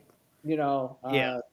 I Yeah. forgot your question. Because I think one of the yeah, because I think Correct. one of the natural yeah, things about it is like it's the ability to draw the context, right? Because Mhm. I believe that in the time it took between um uh, uh the that the Finnish king told the ancestral Bock that it's not going to be till the 1980s that you're going to be allowed to fucking say a goddamn word about this, right? That a lot of discoveries in the world um, helped reinforce, right, and it made it possible by the time it got out for people to start having an understanding that was going to work. Because definitely, definitely, I could see how many new ideas in the world had to kind of enter zeitgeist and kind of settle for a generation in order for it to make sense, right? And things went well in that respect, even though it's going to take so much time for Eeyore's legacy to see itself fulfilled properly. But we have the science of the matter helps in explanations of things that then can also correspond to the parallel mythologies uh, and other aspects of history where you're seeing it, where the revelation of the inversion coming from the layout of this story is it becomes its own kind of qualifier too, as you can reverse understand it through the logic process, right? So that's what makes it so incredible on that level. Word. Yeah, yeah, Yeah. Yeah. There's it's I just feel like how humans always lived. You're talking about the tilt, uh, and we're talking about systems and like a lot of the systems we have going now in modern day society are they're destined to fail. It's inevitable, and because they don't have a logical conclusion that we have we don't even have language for the things that are created. Artificial intelligence. Well, what's art? And an art is you know, well, in root the word art translates to the word species, but and every man and woman has one art, and is of one art, and just back to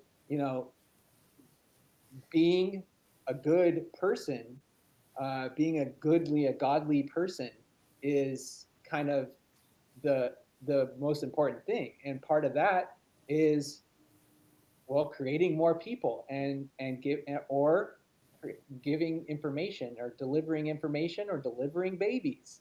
These are the things that we deliver, and we all have a role. Your last name Shoemaker, you make the best damn shoe you've ever made. Like that kind of thing. And so we have the problem with being intelligent is there's opportunity to do anything you want. So you have too many choices. Whereas if we're so much more simple and have a simple life, we don't need to make all these. We don't have all these different choices we have to make. Everything's kind of naturally determined, and we can live good lives this way.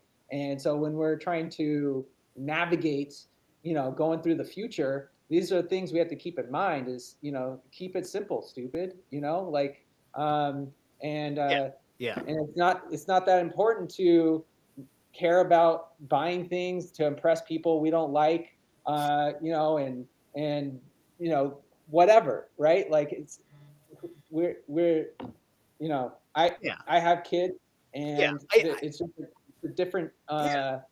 understanding of Mhm. what my purpose is, and now it's determined. Like I Yeah. have a responsibility, Yeah. and um, and a lot of the time when we're not surrounded um, with friends or family, these things are lost, and we feel lost. And Yeah, yeah. you know, I think when it comes to how you live your life in general, like no, there really isn't need for choices like that, right? That you know, like that stuff is just dragging your spirit down. It's forcing your mind to dwell on things just because you're mostly dealing with the illogicalities that are being thrown in front of you, forcing you to learn about things, you know, that may be a waste of time otherwise than the fact that you have, you know, it's like, you know, paying your own taxes. It's so illogical that you're forced to choose somebody to do it for you, forced to, as a fact of life, for other reasons that are unnecessarily insolvent, right? Because I think that we want to use our mind power and the feelings that come, you know, from the heart or from the pump or whatever you want to say, right? Um, that you know, that we can make choices that are real choices. Choices about, like, because you want to talk about the future. You know, one of my irks is that, like, I mean, I don't want to live the same day every. I mean, I want to be able to do certain things every day for the rest of my life, but I don't want to have the same day every day, you know, to be able to travel, to be able to write something new down, to be able to read something new, or whatever, to go through various different things. I am not overwhelmed. Like, throw me in a library and I'm not going to get that overwhelmed. I'm really not, because I know what I'm not interested in choosing, right? Because I have a better knowing of myself, which gives me more focus, and all I have to do is look through, and I'm going to have the logic to know which books are going to be worth my time with very little information, right? And so, you know, that's more exciting, right? And that's more exciting because I didn't have to waste my time with really mundane choices, right? And so that's what I like about it. You know, that's what everybody needs, because everybody's holding themselves back, being pressed down by this illogical life they think is the height of our civilization. yeah, and you said taxes. Like, this is a good example. The word tax, and this is, we could say taxes were invented so long ago. Maybe Sumeria, they taxed, you know, wheat or something that people were growing or something like that. But the word tax comes from the Swedish word thanks, and it's tuck. And so Oh when you my put gosh. tax, when you tuck, TACK, tuck, and you add an S just puts belonging to. So Oh my gosh. you're Okay. giving, you're belonging to a thing. So it's a thankful culture. So if like you have your jarls, you have your jarls looking out for your carls who are looking out for their trails, right? Right. This is a unified system because like carl men, they're the our jarl men are sons of the carls, and then the trails are sons of the Carls, and so on and so forth, all the way up to the top. And so when we have an all father, we're not talking about separation and stuff like that. So when Right. trails overproduce or Jarls or Carls overproduce, they give their thanks, they give their talks to the Jarls, and they go and trade. The earth and all the cultures, they've always been connected. We, you know, like they've always been trading. We don't, you know, we have the Spice Road, and you have, you know, Viking or white mummies in China down there. Yeah. Yeah. Yeah. You know, the Silk Road, the Spice Road. So when we overproduce and we give our tax to the traders, then they bring back extra goods for everybody. So it's a thanks system, and that's why it's on Thanksgiving. That's what Talksgiving Yeah. is. Okay. Yeah. Yeah. You know, it's Do you? All right. So you know Norse mythology well enough, or no? more cursory. You know, Okay. Have you ever heard the story of the death of Balder? not the death. What I've heard about Balder from outside of a Bock Saga Uh huh. lens, which I have lots on Balder there, but was that it was the most like influenced by the church character in Sure. Norse mythology. Yeah. So Balder, Balder, who's the god of light, he is the son of Odin and Frigga, not Freya, Frigga, the All Mother. Um, and when and Loki had a uh, basically a twofold plot against him. There was the plot to kill him, and then the plot to keep him dead. So once he succeeds in killing him by um, telling the blind god to use his mistletoe, which was uh, the one thing in all of creation that the All Mother forgot and overlooked to ask that it never harm her son. So it had no oath. So it was his one Achilles heel type situation, right? And and so this arrow was used to pierce his heart and kill him. And then Loki's daughter Hel takes Balder into the underworld and subjects him to the feasts in her hall and basically treats him like a king. And he was being exploited and abused by his brethren deities in games because they would throw every axe and stone and arrow and everything. They threw everything at him. They made a game of, you know, can we maim this god now, right? Right? You know, because Frigga did all this protection, I think, in secret. So nobody knew the full extent of it. Nobody was told that he had a weakness. Um, but Loki figured it out. So Hel makes a wager with Hermod, who is sent to the underworld. Hermod, who sometimes is called Hermod, in the sagas is said to be some sort of chief Einherjar warrior of Valhall, who gets Sleipnir to go across to the underworld and then across of creation.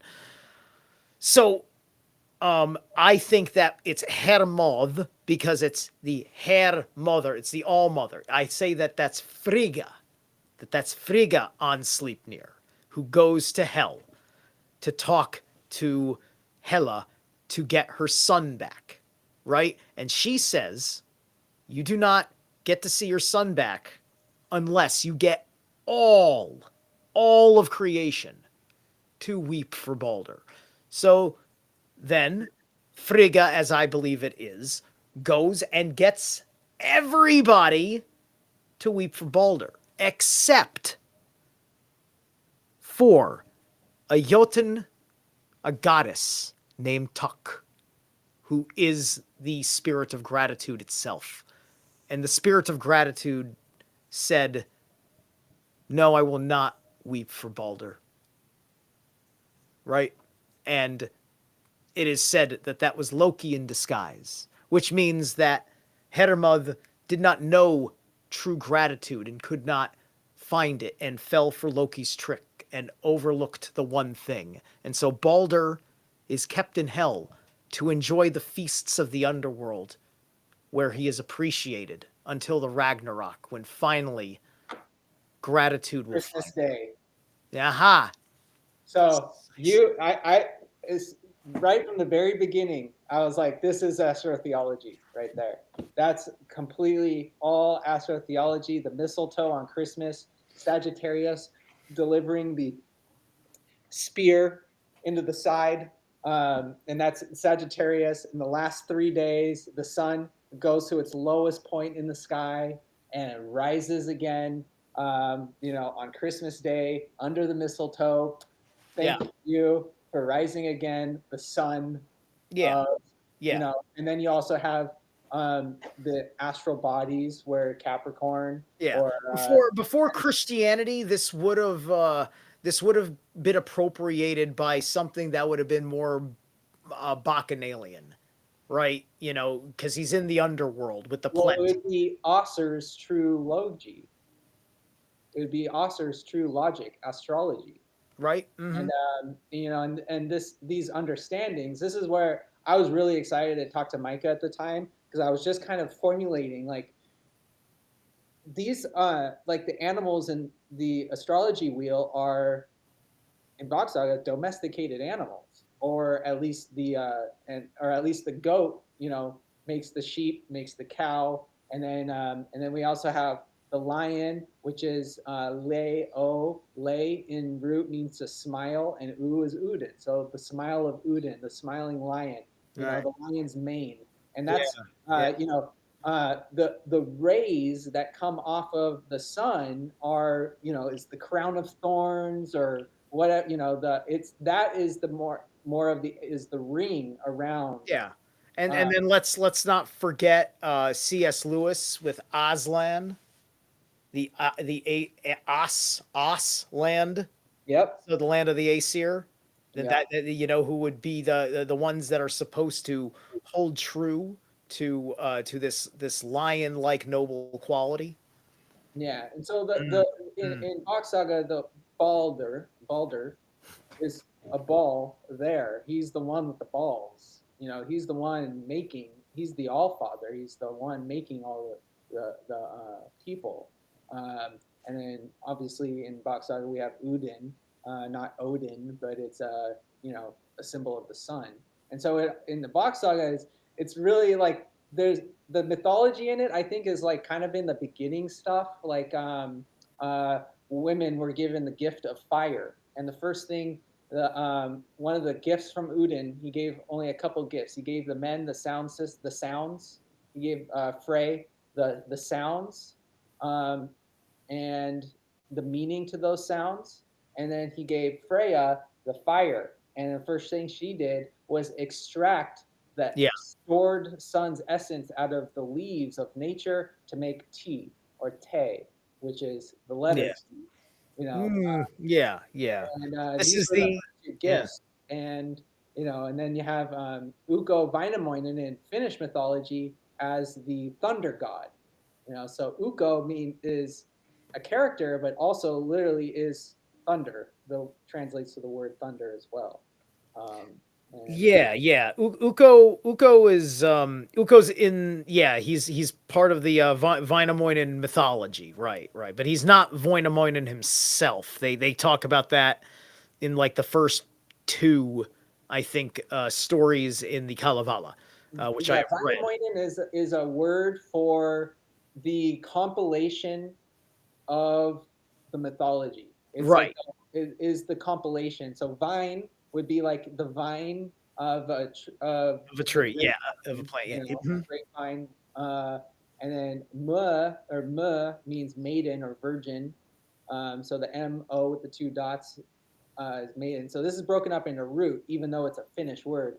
And then vi, Yeah, because then that's well, Finnish is the Von language. right, Yeah. and then Vainamoinen means people. And so you have two words for people. And then also the word for people is also the word for miracle in Finnish. So Okay, people yeah. are the miracle. And Yeah, yeah. yeah, Yeah, and Vainamoinen, like Odin, is a god of poetry and music, right? And telling the stories of the world. He's kind of there as like this first conscious being. He's the first hero. Like he's technically not a god in the Kalevala, but at that point, it's the same thing when it comes to these stories and their correspondences, right? So yeah, Vainamoinen he's a very Kronos, very Saturnian type of figure. sure. Yeah, they well, that's what satire is is coming from the satyr, the satyr, the STYR, whatever, the little goat being, who's usually playing on an instrument, right? Yeah. Um, but in Vainamoyan mythology, they play on an instrument called a kantele, and it Yeah. means you can tell your story. So it's a way of versing, creating a verse and a unified verse, a universe. And because without words, we don't have a universe, and we're not comprehending even a concept that doesn't exist in our language, right? The Akashic records, and academia. You have the Uko Aka, and the Uko Vainamoinen. And so the word Vainamoinen is talking about the M are his daughters who are speaking with him and creating the stories and while he's telling them. And so they pass on the stories and use those stories and the understanding of his story Mm, to create the future, which is the Miss story. mm. And and so all these, the whole sound system kind of comes full circle when we get this whole story in every single word that we're speaking if we really want to get into it. Sure. And Yeah. I was just thinking with these word correspondences, the word popped in my head of the ukulele or the ukulele. yeah, yeah. Or tobacco, aka, you know. Yeah. To Or, aka. or to Bock and Oh yeah, to the Bock. Sorry. Yeah. to the Bock Right. and Aka, or to the box ka. Yeah. There you I gotta love the way I love it. So multi-dimensional. It's so sexy. It's exactly what a shaman needs. Yeah. Oh my gosh. There's different pipes or pipu or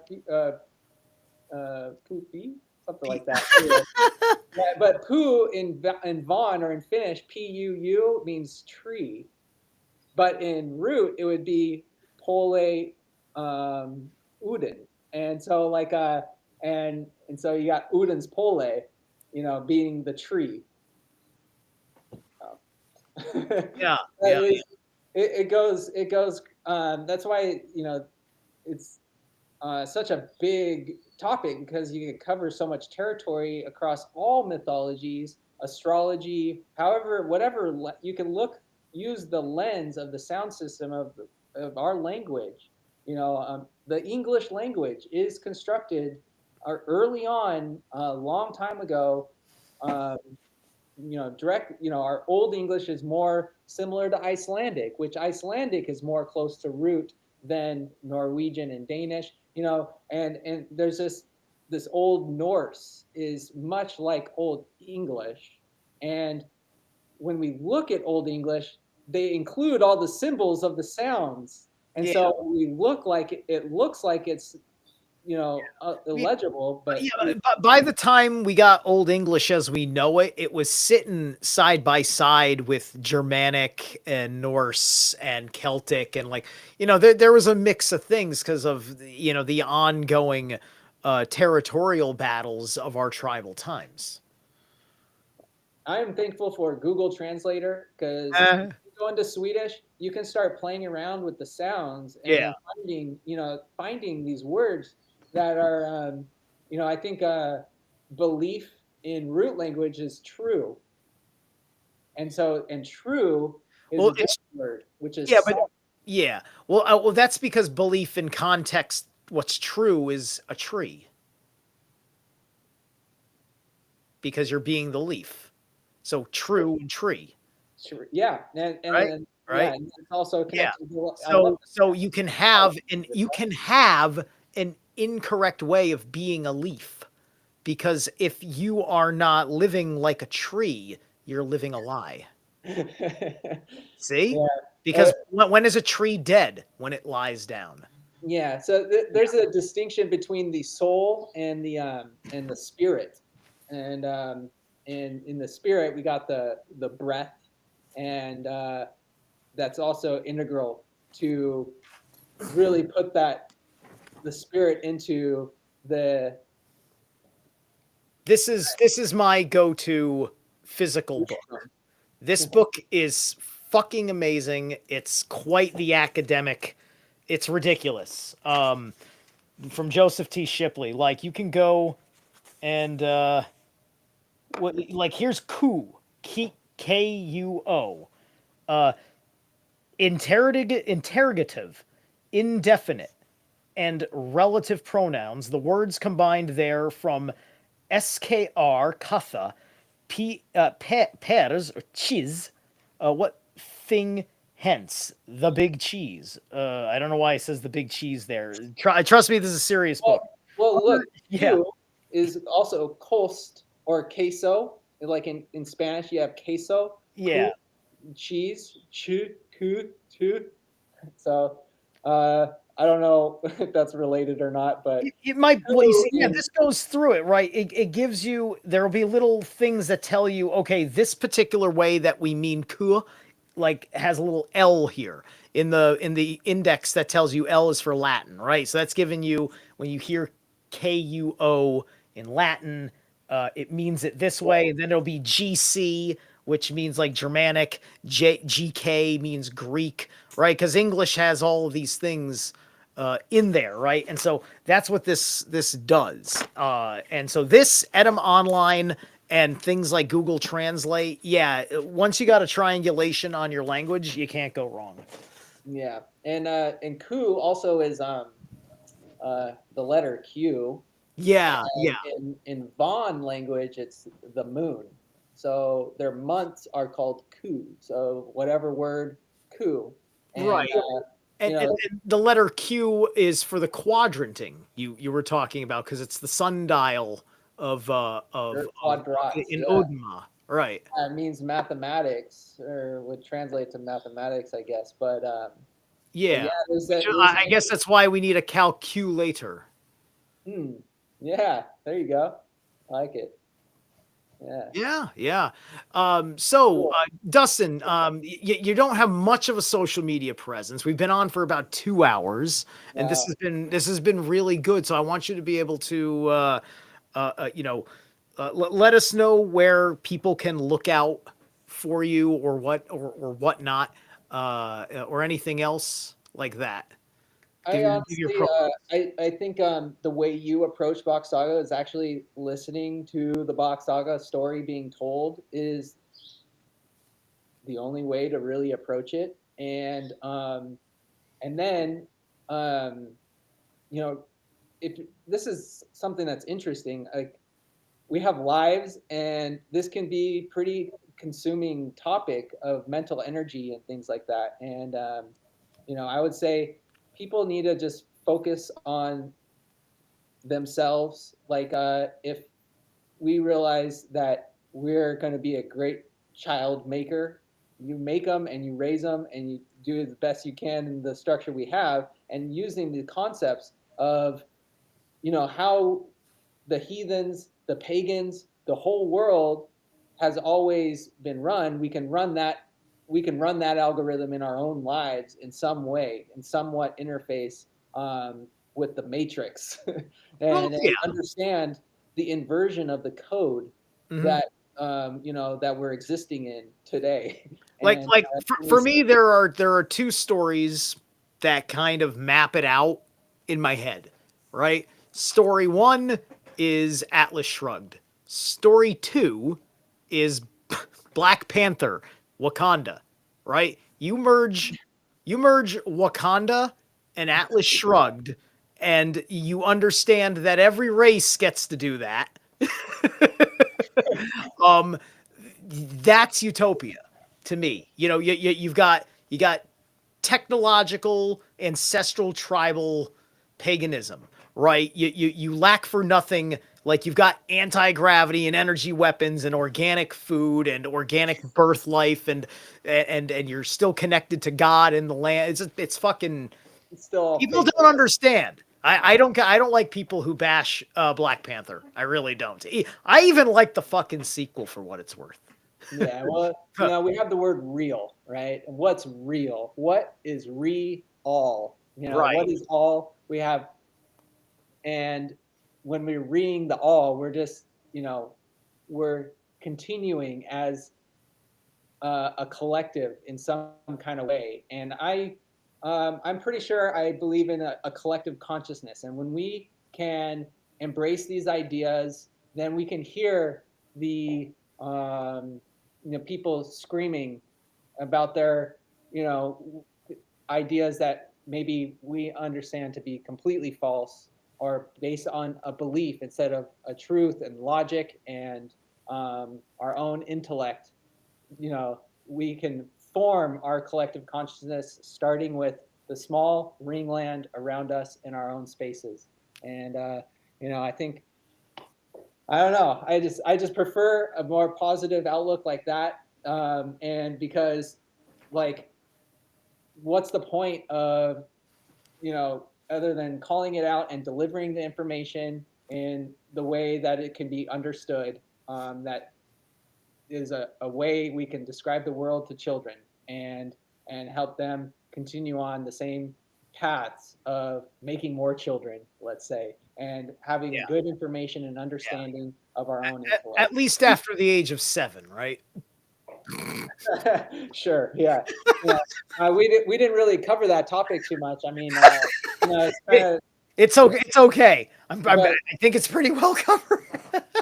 yeah, so Crazy. I'm not that flexible yet. yeah. I mean, neither am I. And you do whatever you want. And all I'm saying is, like, if you're talking about Atlas Shrugged, we're talking this libertarian, don't hurt people, don't take their stuff, and um, we have our stuff that we've created our own value, and we grew our own food or whatever, like I made this chair or something like that. We have the things that we produce, whether it be children or information or tools or some things like that, and we're and oh shit, I lost my thought. I'm sorry, but No, it's it's kicking all in now. it's all good. But It makes sense. what was I saying? I was on a good one there too. Anyway, but yeah, we can affect the collective consciousness, in that way. And I What I'm shared here these for. ideas. It was about the value we have within, and that's part of it, right? If we're talking about our seed, our life water that literally can, is what our father put into our mother, and so on and so forth, forever until since the beginning. Like, we're told we're supposed to feel ashamed about ourselves and things like that, but these are things that we can do in private or can keep private, I guess. I don't know. I don't care what other people do. But All right. yeah, oh, I remember now. I had to circle back. In Atlas Shrugs, don't hurt people.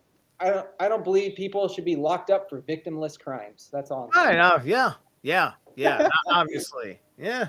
Yeah. All Uh, right. So Dustin, thank you so much. okay. We'll have to do things again. Maybe we'll come back. We'll have a panel discussion in what's got to be a nearer future about the situation up where you live as a different conversation for the night. I am sure with your logic and your level of consciousness, your wisdom, I am sure that you will be good. At the very least, you will know when to get out and how to get out. If you Yeah. have. Yeah. Alrighty. We're cutting down all the eucalyptus trees around my parents' property as one part, Yeah.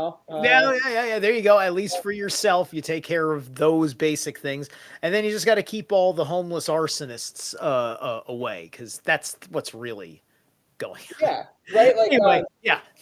anyway, I mean, it's kind of a recent thing. I don't know if you have a few more minutes, but like, these California fires, they send me emergency alerts like, oh, you probably live in an evacuation zone and things like that. But they don't send an alert out saying, hey, look out for someone starting fires, because we've caught multiple of them. We have like, we have Mexican gardeners tackling Venezuelan gang arsonists, in places to catch arsonists. It's crazy out here right now. Yeah. That's something else. I don't know if it's a collapse of America. It's certainly the collapse of the West Coast power structure.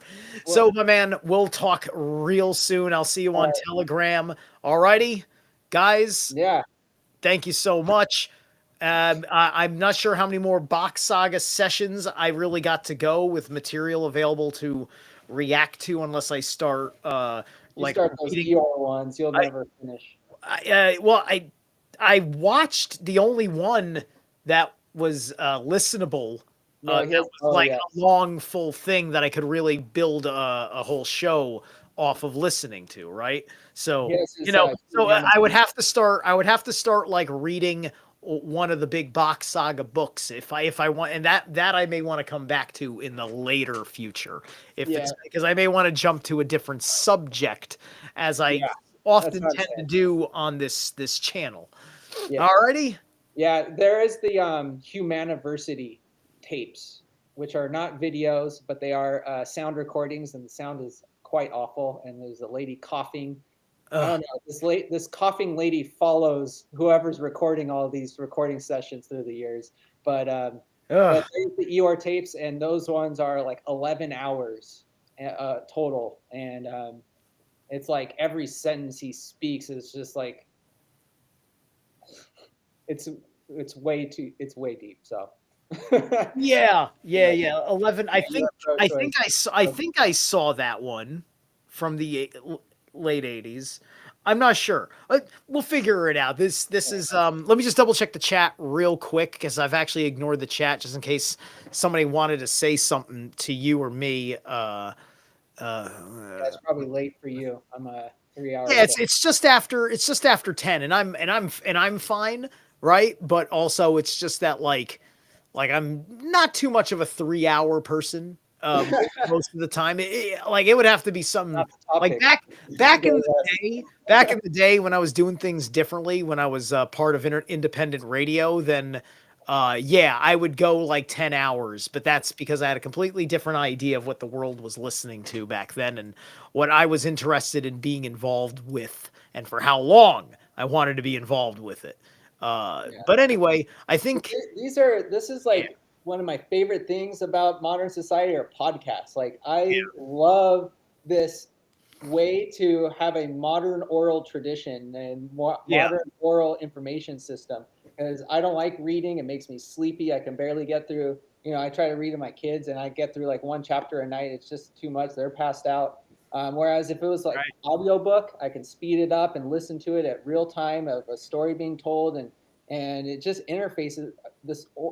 Hearing things audibly is much more, well, our brains are much Yeah. more interfaced for I that. like when I read a book, it's just like I got music. As long as I got music going in the background, then I don't have that problem at all.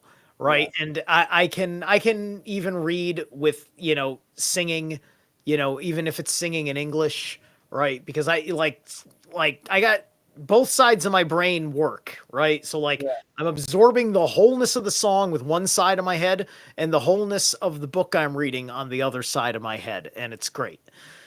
So that's what I recommend. Just get some sick music that you really like to, that you would sit there and just listen to anyway, right? Because then it's just like I'm sitting here listening to music anyway, and I'm by myself.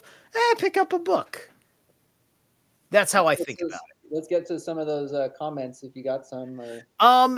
Oh, nothing much. Just guys talking how much they like the conversation, making some oh, cool. comment. They start making some commentaries about the immigrant situation compared to the fire and whatnot. But Oh, I see. I can see the chat over here. oh, Okay. that's right. You can. I'm looking at the No, I popular. can. I didn't even look for it, but Yeah, yeah, like there's one comment when you're talking about when everything was bigger, like that vapor canopy type of yeah, concept. I could get behind that. Talking about in Box Saga, it's a tropical ball for most of human history, right. and I can imagine the whole thing's a big canopy layer for sure. For It's, sure. yeah. All right, my friend. So we'll talk real soon. I'm gonna end it here. All right. All right. All right, later, guys. Peace out. I'll see you tomorrow at noon for Tete du Jour. All right.